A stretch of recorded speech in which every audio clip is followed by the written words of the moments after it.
Hey everyone, it's Schmuckles. Today we're going to talk about the new Jason Voorhees licensing information and sort of speculate if it's possible that Behavior Interactive could actually be in talks with the Jason Voorhees license holders. Make sure to like this video and subscribe to this channel if you want to see more content like this. Also, the most hyped licenses for Dead by Daylight Tourney is now live. Group A featuring The Shining, Friday the 13th, Ghostbusters, and Terminator is now live in the community tab of my YouTube channel. On September 16th, Sean S. Cunningham discussed the future of the Friday the 13th franchise, including the Crystal Lake TV show, a new video game, and more. This was at a horror convention called Silver ScreamCon in Worcester, Massachusetts. There are a lot of different celebrities and horror IPs that were present at this convention. This ScreamCon took place from September 13th to September 15th, and Friday the 13th was heavily featured at this convention. In fact, Sean S. Cunningham was there and he actually talked about Friday the 13th franchise. Well, this is a pretty rare appearance.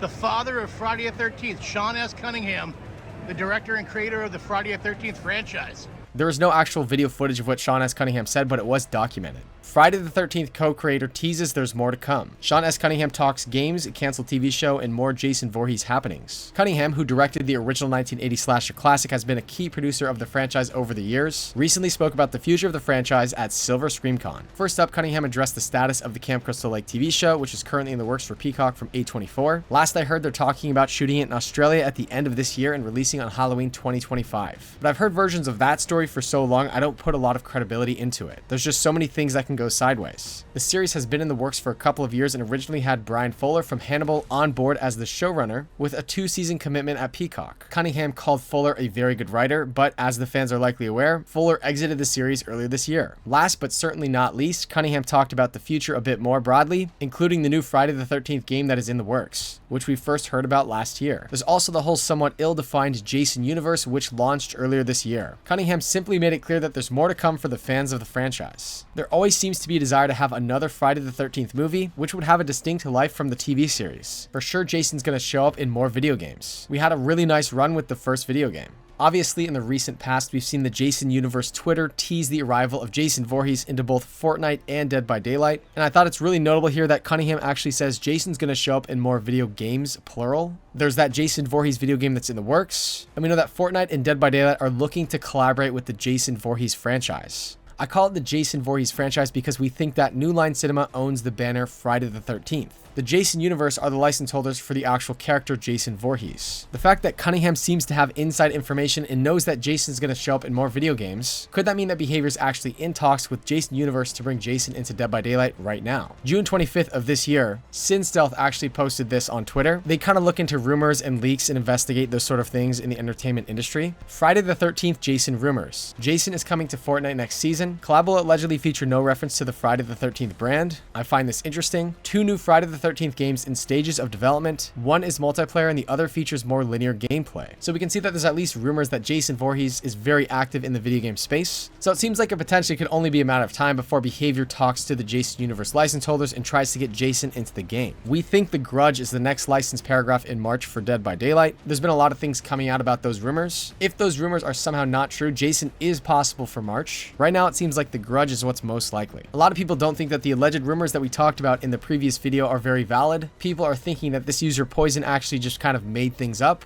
This was the list of the things that Poison allegedly leaked, and for whatever reason, Gojira was actually able to sort of fact-check the information that Poison said. I'm not entirely sure how Gojira knows this information or got this. DBD is going full FNAF theme for the anniversary. Gojira said no. Devs want Jason, but they don't got him yet. Gojira said, I don't know. Sable will have a vampire skin in Halloween. Gojira said no. Devs did talk to art owners. Gojira said no to that. Sadako will have a skin in celebration of Kyoka's release. Also refuted by Gojira. Kako Default is from Ju-on 1 and has 2 skins, one with a plastic bag and the other one with flower bedsheets and floating hair. Also apparently refuted. Hannibal is the August chapter. Gojira did say no to that as well. You can kind of take a look at the list here. These are all things that we covered in the previous video. Gojira has pretty much said that all of these are not true. I think there was a source that came forward before Poison and sort of said that the dog lady was going to be the new killer for December and heavily implied that the Grudge is going to be the March license. Poison then came forward after that and sort of said all of these things. There also were these emotes that surfaced that were allegedly teasing Hannibal to be the August 2025 licensed killer paragraph. And I was was like, did this come from the first source that actually talked about the dog lady and the Grudge before it was public? Or did that come directly from Poison? And from my understanding, it came from both sources. I think the source that we actually think could be credible and talked about the dog lady December chapter, the Grudge being the March license, the emotes teasing upcoming content came from them. But also somehow Poison got a hold of those emotes too. I'm pretty sure Poison is the one that made those emote teasers public, which means that if Poison's actually a fake leaker, that means that they had talked to someone who was credible and then tried to add their own fake leaks onto the end. This person, Poison, was being questioned by a lot of people in the leaking community, people from my community, and they sort of just went radio silent. People think they're probably getting nervous for being called out for having fake leaks, but for whatever reason in Discord, Gorgier was sort of refuting all of their most recent stuff. I'm not really sure what to make of the situation. I'm not sure if Gorgier is kidding. I'm not sure if Gorgier actually is debunking this person with this response, but what I will say is that this person said that Sable's going to have a vampire skin in Halloween, so we need to keep an eye out for the Haunted by Daylight event just to see if Sable actually gets this skin, because this might add some sort of credibility to this person's information. If that actually comes true, Sable gets a vampire skin in Halloween, that would probably mean that the FNAF survivor being an OG Michael Afton is also true as well. However, if somehow this is fake and Hannibal is actually not the August license killer paragraph chapter, that kind of opens up the possibility for Jason Voorhees to join Dead by Daylight in the near future. And Sean Cunningham allegedly having some inside information and sort of teasing the fact that Jason's going to be added to video games really makes me think that it's possible that he knows that Jason Voorhees collaboration is in talks at Behavior Interactive for Dead by Daylight. This is not something that's absolute, but it is definitely notable. So what do you think about all this information? Do you think it's possible that they're actually in talks with Jason Universe to bring Jason Voorhees into Dead by Daylight right now? If so, that kind of puts Jason's timeline to be a year out from now to be added to Dead by Daylight. However, if the emote teasers came from the original source that actually leaked the dog lady as the December chapter, that would kind of imply that we know the next couple of licenses. It would be the Grudge and then Hannibal Lecter after that. So that's why I kind of included all of the rumors in this video too, because when discussing if they're in talks with the license holders to bring Jason Voorhees into Dead by Daylight, it's important to note that we have alleged rumors of what the next licenses in this game are going to be. So from there, we can sort of try to speculate when Jason would join. Timeline wise, which slot would he fit in best? They also like to do half original chapters. Also keep in mind here that different parts of the Jason Voorhees and Friday the 13th franchise are owned by different entities. So would that actually affect if Jason Voorhees were to come into Dead by Daylight as a full chapter versus just a licensed paragraph? Would the chapter be called Friday the 13th or Jason Voorhees? The status of the license and who owns what definitely is a factor in what's going to be brought into Dead by Daylight from Friday the 13th. For example, Matthew Cote did say it is kind of tricky to bring in multiple skins for Michael Myers because different versions of Michael are owned by different people. When you come from the outside and you go, let's say Michael Myers, and you go, oh yeah, but I want the version from this movie and I want the face from this thing and this thing. But you have to understand that these are all different licenses and they might not all be owned by the same people, and people might not like each other.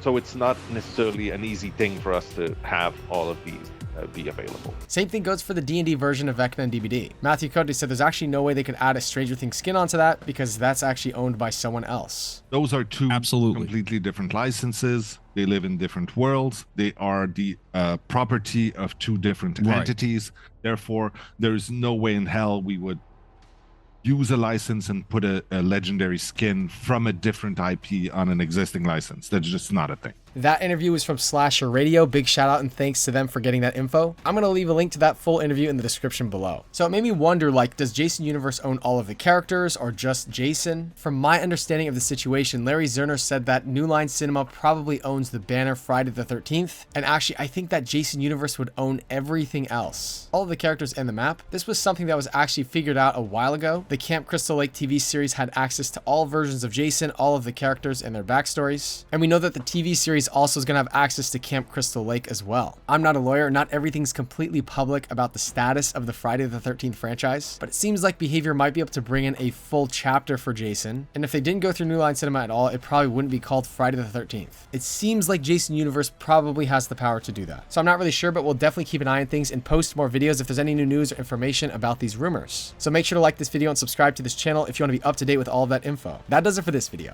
Goodbye.